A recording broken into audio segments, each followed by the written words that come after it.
Hello everyone, स्वागत है आपका आज एक नए फैक्ट में। तो आज का हमारा फैक्ट रहेगा कि पेरिप्लस ऑफ द एरिथ्रियन सी। ये बुक काफ़ी फेमस है कि पेरिप्लस ऑफ द एरिथ्रियन सी जो है रोमन साम्राज्य और पूर्वी दुनिया के बीच समुद्री व्यापार की परिस्थितियों का वर्णन करने वाली एक बुक है।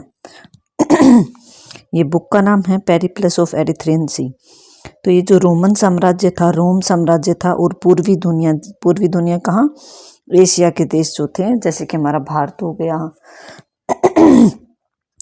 इंडोनेशिया हो गया, इन देशों के बीच जो समुद्री व्यापार की जो परिस्थितियां थी, समुद्री जो व्यापार होता था, उनका वर्णन करने वाली ये पुस्तक है। ऐसे भी पूछा जा सकता है कि रोमन साम्राज्य और पूर्वी दुनिया के बीच समुद्री व्यापार की परिस्थितियों का वर्णन किस पुस्तक में किया गया, तो पेरिप्लस ऑफ द एरिथ्रियन सी।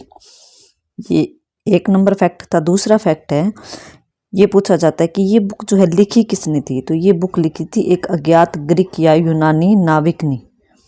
नाविक कौन होता है? जो नाव चलाता है ना समुद्र में। तो उस नाविक ने लिखी थी कब? लगभग 80 ईस्वी, पहली दूसरी शताब्दी में लिखी। सन अगर आपसे पूछे तो 80 ईस्वी के आसपास। अगर शताब्दी पूछ ले, मोस्टली शताब्दी में ही ये प्रश्न पूछता है। तो कब लिखी गई है पुस्तक? पहली दूसरी शताब्दी ईस्वी में। ठीक है, पहली या दूसरी ईस्वी में ही।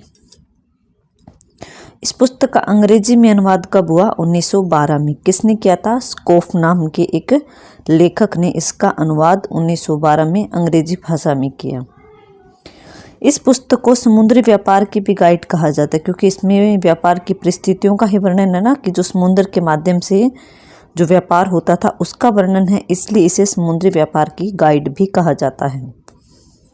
यह पुस्तक मुख्य रूप से भारत और रोम के बीच उन्नत व्यापार कि जो भारत देश था पूर्वी दुनिया में, और जो रोम देश था, उन दोनों के बीच उन्नत व्यापार, मतलब व्यापार काफ़ी अच्छी स्थिति में था, व्यापार काफ़ी अच्छे लेवल पे होता था। तो अच्छे व्यापार मतलब उन्नत व्यापार, और उस समय की जो बंदरगाहें थी जहाँ पर जहाज़ें रुकती थी, और व्यापारिक वस्तुओं की आयात निर्यात की, किन वस्तुओं का आयात किया जाता था और किन वस्तुओं का निर्यात होता था आपस में रोम और भारत के बीच। तो इन सभी का जो है वर्णन इस पुस्तक में मिलता है, पेरिप्लस ऑफ द एरिथ्रियन सी।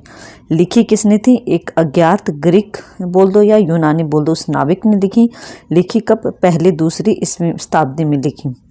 और ईस्वी अगर आपसे पूछ ले तो 80 ईस्वी के आसपास यह लिखी गई। इसका अंग्रेजी अनुवाद 1912 में स्कोफ ने किया। तो आई होप इस बुक के बारे में आपको पूरा कंप्लीट फैक्ट जो है अच्छे से क्लियर हो गया होगा। अच्छे से पढ़ते रहिए और याद करिए। Okay, thank you.